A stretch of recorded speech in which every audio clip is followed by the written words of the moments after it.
I'm back. Welcome, ladies and gentlemen, to the special edition of the Game Changer podcast. I am your host, NateFNGreat. And it's actually been a while since I've done a podcast, and some people might be wondering, why is that? Why have we not heard so much from Nate the effing Great? Well, there are a few reasons as to why, and I'll go through the priority reasons here. One of them is that I had a lot of things going on in my personal life. I had a lot of positive things that came out of my personal life in the last week. So there's been that, but there's also been a lot of things that have been going on behind the scenes where I was really trying mainly to get a new piece of equipment for the podcast. And that included a new laptop, a new speakerphone, new headsets. So it actually does feel like I'm a pro podcaster right now.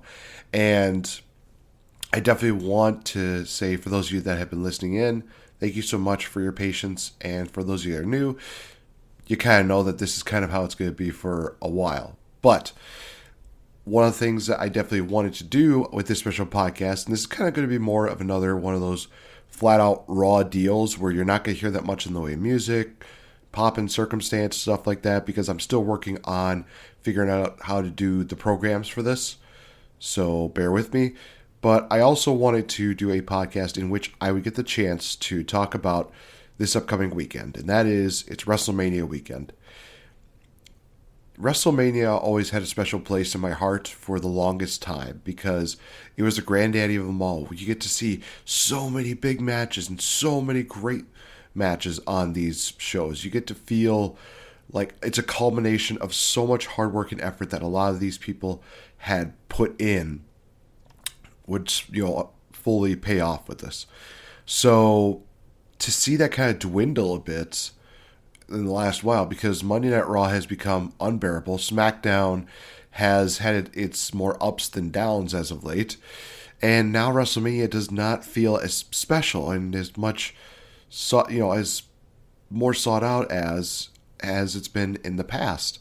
And you look at the amount of celebrity involvement in this WrestleMania. I mean, you have Logan Paul, Johnny Knoxville, Pat McAfee. How many WrestleManias have they relied on multiple celebrities, matches even? I mean, this is not even like celebrity involvement. This is straight up, they're wrestling. How many WrestleManias can say that? I cannot say that I know that many.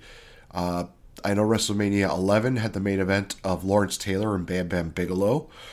The Battle of the Billionaires had that bit of celebrity involvement, even though Trump didn't really get involved until the very end. Floyd Money Mayweather at WrestleMania 24. But other than that, there really hasn't been too much celebrity involvement as heavily as this WrestleMania is. And I would have figured they would probably have that more saved for next year's WrestleMania, which would make sense because it's going to be another WrestleMania Goes Hollywood deal. But it seems like they're really, and sorry for using the terminology, they're really just releasing their load prematurely at this point. It's just, WWE definitely has a lot of issues, and I could go into a big rant about the releases, the behind the scenes deals, but I feel like that's for a podcast for another time. Let's go into talking about WrestleMania, and the reason why I'm also doing this is because I'm also involved in a prediction battle with a friend of mine, Dante. And basically how it goes down is that the winner will be the undisputed prediction champion. And in addition to the matches that I see right in front of me, which, well, thankfully they made it a 2-night deal, there's also the addition of the Intercontinental title match and the Andre the Giant Memorial Battle Royal. So I'm going to have to take a quick moment here. I actually did not get a chance to pull up the deal here because I'll start with this one. Starting with the triple threat match for the Intercontinental Championship. It is Ricochet defending his title against Humberto Carrillo and Angel Garza. So this matchup kind of built up on the fact that Ricochet just won the title out of nowhere off of Sami Zayn. And yeah, he's been defending that title ever since then. And it's been kind of interesting. It's also been kind of weird, to say the least. But Ricochet has definitely been a absolutely amazing guy who's actually really been overlooked for so long here. And I'm just thankful for the fact that he's getting that opportunity to be a champion and to be somebody that people can kind of look at and be like, oh, yeah, he's definitely earned his spot. He really has, because he's the only guy who's won the U.S. title, the Intercontinental title, and the NXT North American Championship. So, honestly, for those reasons, and those reasons alone, it does give me great pleasure to say that the winner of that match will indeed be Ricochet. There's no way that they would just throw out this matchup and just have a title change on the SmackDown, which at the time of recording this is a Thursday night, so this is going to be before Friday Night SmackDown. As far as the Andre the Giant Memorial Battle Royal, I'm looking at some of the participants here. We have guys like Apollo Crews, looks like the Viking Raiders. You got Balor and Damian Priest, Jinder Mahal, R-Truth, Bobby Roode. Just a long mishmash of who's who of there. So as far as who I think is going to win the Andre the Giant Memorial Battle Royal for this one, I am going to give that to Finn Balor. I really just...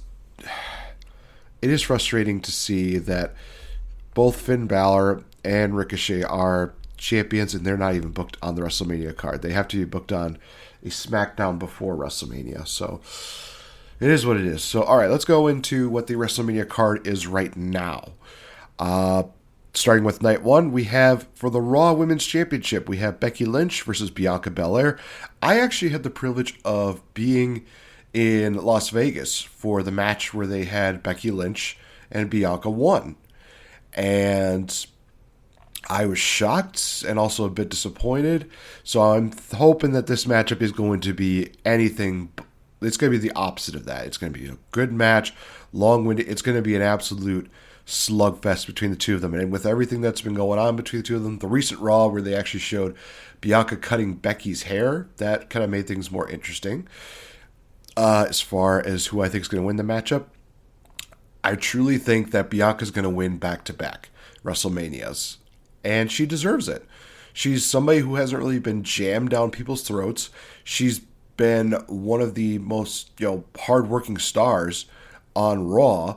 So she deserves to have a good, lengthy title run with the Raw Women's Championship, or to have a really good continuing feud with Becky Lynch, or could even be Sasha, whoever it could be. They just create some great matches. And Bianca, goes on to create more great matches on this run. So speaking of the celebrity involvement that I mentioned earlier, we have Rey and Dominic Mysterio, the first father-son duo, as well as tag team champions, taking on the team of Miz and Logan Paul. Obviously, I could care less about Logan Paul. This matchup just feels like it just got thrown in there for no reason other than the fact that it's there, I guess. As far as who picks the victory, I say the Mysterios, with Dominic Mysterio pinning Logan Paul. I think that Dominic deserves to have that WrestleMania moment. I think he's even going to have some more WrestleMania moments as the years go by. But to have this early WrestleMania moment where he's in a pretty talked about matchup, I'm not going to say it's a high quality match, because honestly, I see the Miz, Rey Mysterio, and Dominic just carrying Logan Paul throughout the entirety of this matchup. I think it's still going to be a decent match, not one of the better matches, but what do I know? I'm just a wrestling fan. Drew McIntyre versus Happy Corbin. Oh my Lord. To think that this guy main evented WrestleMania 2 years ago, and I cried when he won the title off of Brock Lesnar. Now he's relegated to facing Happy Corbin, which I will say this, that I was actually recently on a YouTube show called Big Kev's World. Definitely check that out. And we talked a bit about Baron Corbin. And one of the things that I will agree with Big Kev was the fact that he said that Corbin doesn't get enough credit. And he's so underappreciated. And it's true. This is a guy who has some of the most talked about gimmicks. And he also is one of those guys who has one of the coolest, most lethal finishers in the WWE. And that's the End of Days. Nobody's kicked out of that move. And if Drew McIntyre hits it, it gets hit by it, I do see him losing. But I see Drew McIntyre picking up the victory here. He beat the guy who ended Kurt Angle's WWE career. Yeah, that's still got a bad taste in my mouth. The SmackDown Tag Team Championships, we have the team of Shinsuke Nakamura and Rick Boogs taking on the Usos. This is another just random put together match. I will say that this matchup was just thrown in there, unlike the Raw Tag Team title match, which I'll get into later. As far as who picks up the victory, I think just give the titles to Nakamura and Boogs. Have Boogs pin Jay. Why not? Give Nakamura and Boogs the nice feel-good moment. And yeah, no, that's about it. And this matchup makes me sad for more than one reason. It's the New Days, Xavier Woods and Kofi Kingston taking on the team of Sheamus and Ridge Holland with Butch in their corner. Butch, formerly known as the Bruiserweight Pete Dunne. Second United Kingdom champion of WWE. This was supposed to be a 3-on-3 6-man tag, but unfortunately Big E suffered a broken neck on an episode of SmackDown after a botched belly-to-belly suplex by Ridge Holland, which Ridge has apologized. Big E has informed us that he's doing good, that the neck surgery is not required, but with the amount of damage that he took to his neck, it's one of those things where if he takes too many more neck bumps like that, his career might be over. So, first of all, I want to say, Big E, again, we're thinking about you. Speedy recovery to you, man. You are a trooper, and you are a godsend. You really are. Just a true gem in this world. As far as who picks the victory, I think it's going to be Sheamus and Ridge Holland picking up the victory, with Sheamus pinning Xavier Woods. I think that the New Day has had quite a few victories at WrestleManias. Actually, I don't think that they really do, now that I think about it. Because I'm thinking back at a lot of the WrestleManias, I don't think that they've had a WrestleMania win as a tag team. Wow, that's actually just dwelling on me. Maybe the New Day does win here. Just for the sake of the podcast, I'm just going to say Sheamus and Ridge Holland. I'm just going to state that. We have Seth freaking Rollins taking on an opponent of Mr. McMahon's choosing that will be announced on night 1. If it's not Cody, I'm going to be utterly depressed, but I feel like they're going to do some kind of April Fool's joke on this. I'm predicting it's Cody, and Cody's going to beat Seth Rollins. That's just the way it's going to be. Then the main event of night 1, or it should be. Before I get into that, maybe I should talk about the Kevin Owens show. Will be featuring Stone Cold Steve Austin. And the question is, will Stone Cold come out of retirement for one more match? The answer, if I were to book it, is no. Reason being is because we don't need a repeat of Shawn Michaels, where he had the best send-off for his career at WrestleMania 26, and then he came back to that dumpster fire of a match at Saudi Arabia. I don't want to see Stone Cold wrestle. He could be in great shape. He can give Kevin Owens 3 stunners to make everybody super happy.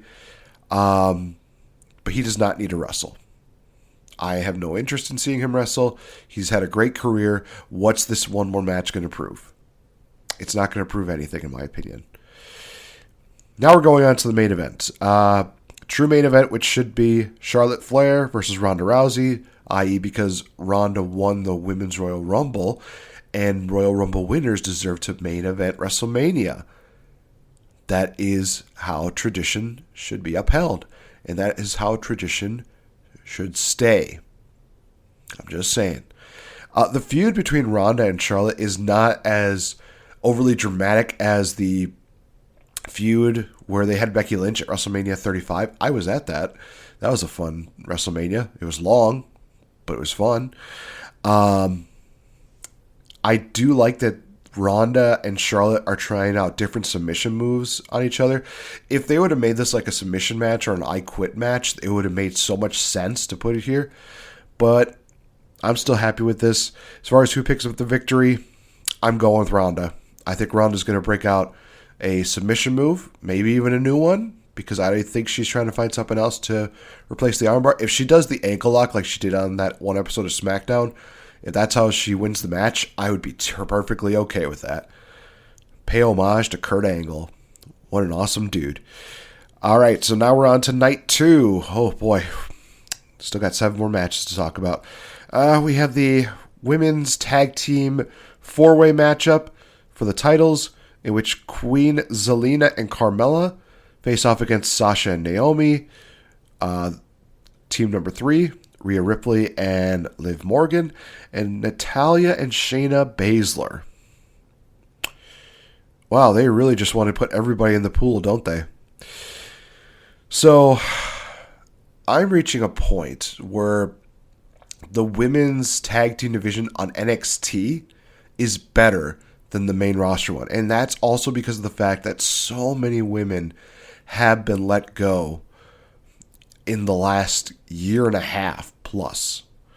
So they're really just scraping every woman that they could find who is healthy. Obviously, we're still waiting for the return of Bayley. That's going to be awesome. As far as who wins this matchup, there's a part of me that just doesn't care because this is another matchup that was just kind of thrown together. But if I had to pick, I would choose Sasha and Naomi for this one. Naomi pins Carmella. Let's face it. Carmella and Corey Graves have a very abysmal YouTube series, so that's her punishment for having that much of an abysmal YouTube series. She gets pinned at WrestleMania. She loses her tag team titles. I think that's a fair punishment. Next up, we have an Anything Goes match in which Sami Zayn takes on Johnny Knoxville. Sami Zayn had better win. I love Johnny Knoxville and Jackass, but he does not deserve a WrestleMania win. He does not. Give it to Sami Zayn, and then you can do your tomfoolery and shit like that after the match is over. Don't let Sami Zayn lose. Give him the win. Up next, it's Austin Theory versus Pat McAfee. Now, this is one where I actually would be okay with the outcome of this, which I'm predicting Pat McAfee is going to pick up the victory. The reason why I say this is because Pat McAfee in NXT, you watch his match with Adam Cole and how he literally was just punished in the War Games match. He's a guy who can go. He's a guy who literally can really bring his A game and really make you believe that he is a fan of wrestling, but also a pretty damn good wrestler. Am I going to say he's the greatest of all time? No, but he definitely has a lot more competence than a lot of people that have wrestled in the past. Eva Marie. Excuse me. Yeah, I'd be okay with Pat McAfee getting a WrestleMania victory. It is at the expense of Austin Theory, but he's already getting them enough exposure hanging around with Vince McMahon, which sounds weirder now in my head that I said it out loud. But yeah, no, I say give Pat McAfee the win. Next up is the triple threat match for the Raw Tag Team titles, in which we have RK Bro taking on the Street Profits and Alpha Academy. So here's the interesting part about this. RK Bro, I would have thought would have been broken up by now. And I thought that we would have seen Randy Orton and Matt Riddle win, face off against each other at this point in WrestleMania, which I think would have been a really good match. But the Raw Tag Team division has actually been doing better, which is weird because Vince McMahon hates tag team wrestling. But you have, this makeshift team of RK Bro, Randy Orton, and Matt Riddle, another makeshift team of Chad Gable and Otis, who are amazing. And then you have the Street Profits, who are just absolutely great in the ring. So it's kind of one of those matches where I feel like everybody wins no matter who wins this matchup. But to pick one, I'm actually honestly going to give it to Alpha Academy. Reason being is because I think this is going to start the dissension between the split with Randy Orton and Matt Riddle. I will say that Gable pins Riddle, and that's all I have to say to that. Next up, we have AJ Styles taking on the Rated R superstar Edge. Ever since Edge turned heel, got new music, he just really is on his aim game. And this is one of those matches I think a lot more people are very excited over, because the fact is that Edge is very invested in this, and AJ is definitely invested in this as well. They are literally putting their all in this to this build-up, and they're going to put their all in the matchup. As far as who wins, I really want to give it to AJ Styles, and I'm going to do that. Even though Edge just turned heel, I know some people might say that's going to hurt his, heel run, that's going to hurt his heel persona. I don't necessarily believe that. I think that you could still look good even in defeat as long as you build the story right. And right now, AJ deserves to have a redemption have this redemption victory after Edge gave him that concerto. That's my sole reason for that. Bobby Lashley versus Omos. This was thrown together because I guess Omos is big man, must beat everyone. 3-on-1, 2-on-1, I beat everyone. And Lashley's like, okay, I'm going to step up to you and I'm going to take you down. Please, Lashley, win. I'm picking Lashley. I am hoping that he does not lose. Because if he does, that will be one of the saddest days in wrestling. I'm sorry, Omos is not on that level of being, a good big guy. He's getting there, but he's not quite there yet. Then we have the main event for night 2, which is a winner-take-all unification matchup for the WWE and the WWE Universal Championships. It's Brock Lesnar versus Roman Reigns. The third and possibly final time that we see Brock and Roman main event WrestleMania. They did it at WrestleMania 31. They did it at 34. They're doing it here at 38. Almost about, it's like 3 years, then 4 years. So now, if we have a match between the two of them at 43, I'm going to just say I called it A, and B, no thank you. This is a matchup that I believe is going to be physical. It's going to be brutal. I think that with every new bit of extra content that they've thrown into this, where now Roman Reigns is the heel, Brock is the face, it seems like these roles were very natural and this is the way it should have been. Now this matchup is going to be definitely worth watching. And I also believe that we're going to see both the titles unified. I do believe this is the end of the Universal Championship and it's just going to be the WWE Championship. Or it might be even be a situation where the winner gets to choose, which title they keep. So it could be the end of the WWE Championship. It could just be the Universal Championship for now until the end of time. You never know. With that being said, who wins? I'm giving it to the Tribal Chief. I'm giving it to Roman Reigns. Brock has won so many times at WrestleMania. Brock has beaten Roman Reigns so many times. Roman needs this victory more than anything. And I know that means we're going to continue the heel Roman Reigns deal, and some people might be getting sick of that. But at the same time, it's selling merch. It's getting people invested. It's getting people to enjoy this rivalry.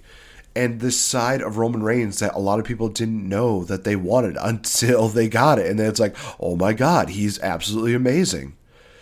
And he is. So we're going to wait and see, and we're going to hope that this does not end like it did at WrestleMania 34, where people just literally shat on it. Let's just hope that it's going to be a really good matchup.